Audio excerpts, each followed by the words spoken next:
Selamat pagi, Assalamualaikum warahmatullahi wabarakatuh, dan selamat datang kembali di Catatan Fafa. Wah, udah tanggal 1 lagi nih, aku telat banget kali ini untuk buat budgeting. Biasanya aku buat budgeting itu sehari setelah terima gaji. Tapi karena beberapa kesibukan untuk bulan April ini, aku baru bisa tanggal 1 April 2022. Nah, ini buku budgeting aku praktis, simple, kayaknya paling simpel deh di seantero YouTube. Jadi kalau aku bikin budgeting itu hanya 1 kali dalam setahun, Mam. Jadi cukup di bulan Januari aja, boleh persiapannya di bulan Desembernya. Dan bisa teman-teman lihat kolomnya seperti ini, praktis dan simpel. Jadi di kolom yang pertama itu aku tulisin item-item apa aja yang harus aku keluarkan dalam 1 bulan. Kemudian kesininya aku buat lagi 12 kolom sesuai dengan jumlah bulan dalam setahun. Setiap kolom aku kasih judul di atasnya, nama bulan seperti Januari, Februari, dan seterusnya sampai dengan bulan Desember.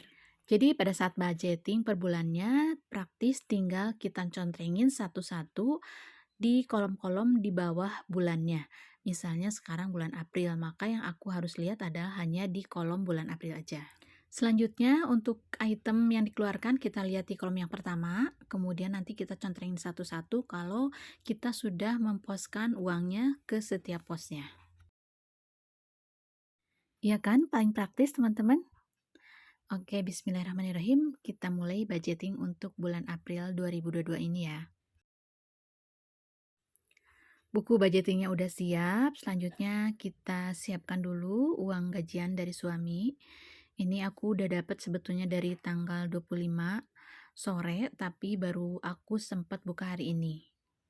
Kita hitung dulu satu-satu.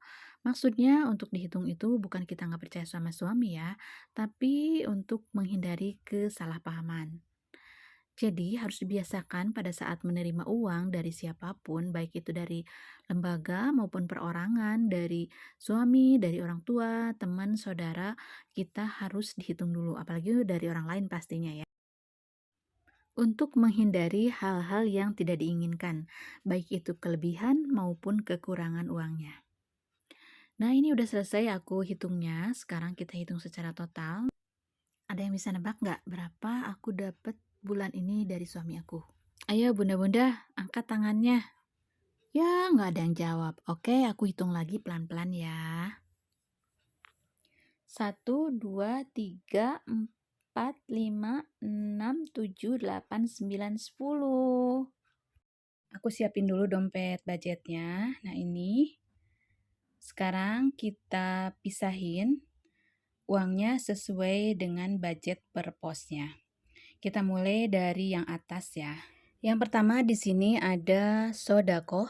Aku ngebudgetin di sini 1 juta, tapi nggak aku masukin semuanya ke dompet 1 juta. Aku masukin hanya 700 aja. Karena yang 300 itu adalah online. Jadi langsung Nanti kalau aku masih dipotong ingat, auto aku debit contohin dari rekening contoh aku. Bukti pemotongannya di akhir video. Selanjutnya yang kedua ini aku tulis nenek. Nenek itu adalah mertua aku karena ibu aku sudah tiada. Semoga beliau, kedua orang tuaku, diterima semua amal Islamnya dan ditempatkan di tempat yang mulia di sisi Allah Subhanahu wa taala. Amin ya rabbal alamin. Bismillahirrahmanirrahim. Selanjutnya di poin ketiga, 4 dan 5 sini ada listrik, ledeng dan wifi. Ini besar sekali kalau di total 3,1 karena aku punya kosan yang pastinya listrik, ledeng dan wifi-nya aku tanggung. Di sini dompetnya kita kosongkan saja karena ini sudah tanggungan Bapak, jadi nanti Bapak yang bayar langsung dari rekening Bapak. Selanjutnya di poin ke-6 ini ada gaji untuk pegawai. Di sini ada 1.400.000. Maksud pegawai di sini adalah orang yang membantu mengurus kosan aku. Misalnya yang bersih-bersih. Alhamdulillah teman-teman, dulu aku pertama nikah ngontrak, tapi sekarang aku sudah punya kontrakan dan punya kosan. Berkat prihatin, rajin menabung, dan tidak sombong. Maksudnya kita berakit-rakit dahulu, bersenang-senang kemudian. Dan suatu hari nanti kita pasti akan menikmatinya. Dan tentunya berkat rahman dan rohimnya Allah Subhanahu wa Ta'ala. Lanjut Mam, yang berikutnya adalah belanja bulanan. Ini ada 1,5 juta. Untuk kami berempat, 2 anak yang sudah dewasa dan satu lagi SMP. Nah, menurut teman-teman, apakah 1,5 juta ini cukup atau tidak, besar atau kecil? Boleh tulis di kolom komentar ya. Oke, ini sudah siap 1,5 juta. Selanjutnya kita tinggal masukkan saja ke dompetnya. Lanjut, yang berikutnya adalah budget makan untuk makan sehari-hari. Di sini aku targetkan 1,5 juta dalam sebulan. 1,5 juta ini nanti akan aku bagi-bagi menjadi budget belanja mingguan.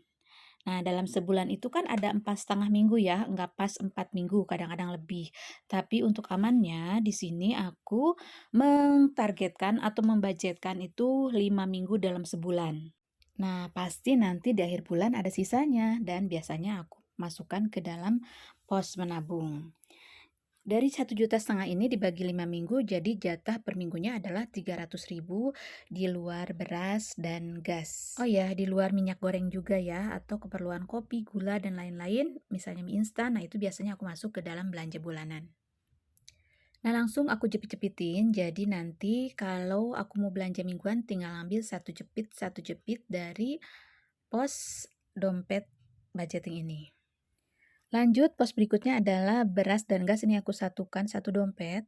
Beras di sini aku budgetkan 150.000 dan gas 150.000. Untuk beras itu biasanya aku habis 10 kilo, kurang lebih harganya sekitar 130.000, sengaja aku lebihin. Dan gas itu aku beli 6 tabung ya, kurang lebih. Ini uangnya aku ganti dulu deh sama 50 ribuan biar pada saat beli si bapak tukang gasnya nggak susah ngembaliinnya. 6 tabung itu 4 tabung untuk di dapur dan 2 tabung untuk water heater. Kadang-kadang sih yang dipakai nggak sampai 6 tabung, mungkin kadang-kadang bisa jadi 4 atau 5, dan lebihnya biasa langsung aku masukin ke pos menabung. Lanjut, yang berikutnya ada uang jajan untuk anak kedua dan anak ketiga. Di sini targetnya adalah 1,300.000. Kalau yang udah gede yang mahasiswa biasanya langsung diambil 1 juta, diatur-atur untuk 1 bulan. Kalau untuk yang anak SMP, ini aku kasih pada saat dia mau berangkat sekolah aja karena belum bisa nyimpan uang dan belum bisa ngatur. Lagian sekolahnya juga kan banyak online, jadi biar aman. Nanti sisanya juga aku kasihin dia lagi kok untuk ditabung. Lanjut, berikutnya adalah pos mama, yaitu pos buat aku. Ini untuk jajan aku 200.000 per bulan. Kadang-kadang juga nggak dipakai ya, misalnya pakainya 100.000, balik lagi aku nanti sisanya untuk ditabung. Selanjutnya ini ongkos papa. Ongkos papa ini dibudgetkan 150 per minggu, jadi kali 5 minggu 750 seperti biasa. Nanti pas ada sisanya, karena dalam sebulan kan nggak 5 minggu.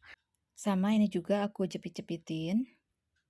Sebetulnya bapak tuh megang rekening sendiri, tapi jarang ya untuk ngambil rekening, jadi untuk mingguannya tuh minta aku yang ngaturin. Ini udah aku jepitin, ada 5 jepitan, langsung aku masukin ke dompet budgetnya. Jadi tinggal aku kasih-kasihin nanti 1 jepit setiap minggu, setiap hari Senin pagi. Lanjut, berikutnya ini ada bensin. Nah, bensinnya ini adalah bensin untuk keperluan anak yang gede sama aku. Di sini targetnya 100.000 untuk kami sebulan. Lanjut, di sini ada pulsa. Pulsa ini untuk anak aku yang gede dan aku kalau keluar. Tapi kalau nggak keluar sih aku nggak pakai. Di sini asalnya budgetnya 100.000, tapi sekarang tuh nggak ada yang 50 sebulan. Jadi di sini aku tambahin lagi 20.000 jadi 120.000. Tapi aku masukin 150.000 aja karena nggak ada receh. Lanjut, yang berikutnya adalah sampah. Ini sampah aku budgetkan 100.000 per bulan. Biasanya aku ngasih kalau dia datang ngambil sampah kadang-kadang 10.000, kadang-kadang 20.000. Jadi pasti ada sisanya juga. Nah, yang terakhir adalah biaya tak terduga. Biaya tak terduga ini aku kasih aja 1 juta setiap bulan. Ini termasuk yang lain-lain, jadi nggak ngerasa gede ya 1 juta itu, kadang-kadang bisa habis juga. Di sini tuh bisa biaya undangan, atau ada tamu, atau ada iuran mendadak, dan lain-lain. Untuk rumah sakit, karena ditanggung oleh kantor, jadi aku tidak budgetin untuk biaya berobat atau kesehatan. Alhamdulillah beres semuanya, teman-teman. Nah, nanti di mingguannya aku nggak pernah bikin budget lagi. Bulanannya aja aku nggak nulis-nulis lagi kan, aku nulis-nulisnya cukup hanya di awal tahun aja di bulan Januari. Di minggu pertama biasanya aku lewat, nggak ada budgeting atau evaluasi. Di minggu kedua baru aku ada evaluasi, mencocokkan antara budget dengan uang sisa yang masih ada, apakah masih on the track atau tidak. Kenapa di minggu pertama nggak ada evaluasi? Karena kan masih dekat ke awal bulan, jadi yakin masih sesuai. Baru aku evaluasi itu di minggu kedua, bahkan yang paling penting itu adalah minggu ketiga dan keempat, apakah masih sesuai atau tidak. Kan khawatir nanti masih jauh ke gajian, uangnya udah habis. Nah, itu yang dikhawatirkan. 1, 2, 3, 4, 5, 6. Ini sisanya ada 600.000. Yang 300 ribunya mau aku masukin ke challenge baru, yaitu lembaran 100 ribuan, sisanya mau aku keep dulu. Ini sekarang kan persiapan untuk bulan Ramadan ya, tapi biasanya aku tidak terlalu banyak penambahannya, jadi masih bisa masuk ke budget aku, dan bila kurang aku ngambilnya dari sisa yang tadi, yang 300 ribu, atau nanti bisa juga ngambil dari budgetnya dana darurat. Aduh, hampir lupa nih. Tadi di awal aku kan janji akan memperlihatkan contoh cara sedekah yang menggunakan automatic debit atau dipotong langsung secara otomatis dari rekening kita. Nah, seperti ini ya teman-teman.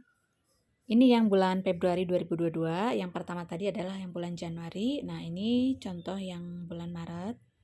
Aku dipotong setiap tanggal 2 setiap bulannya. Disalurkan ke pesantren-pesantren. Dan ini contohnya yang bulan Oktober 2021. Nah, teman-teman, itulah cara aku mengatur keuangan rumah tangga. Semoga bermanfaat. Mohon maaf bila ada salah-salah kata. Terima kasih yang sudah menonton. Assalamualaikum warahmatullahi wabarakatuh.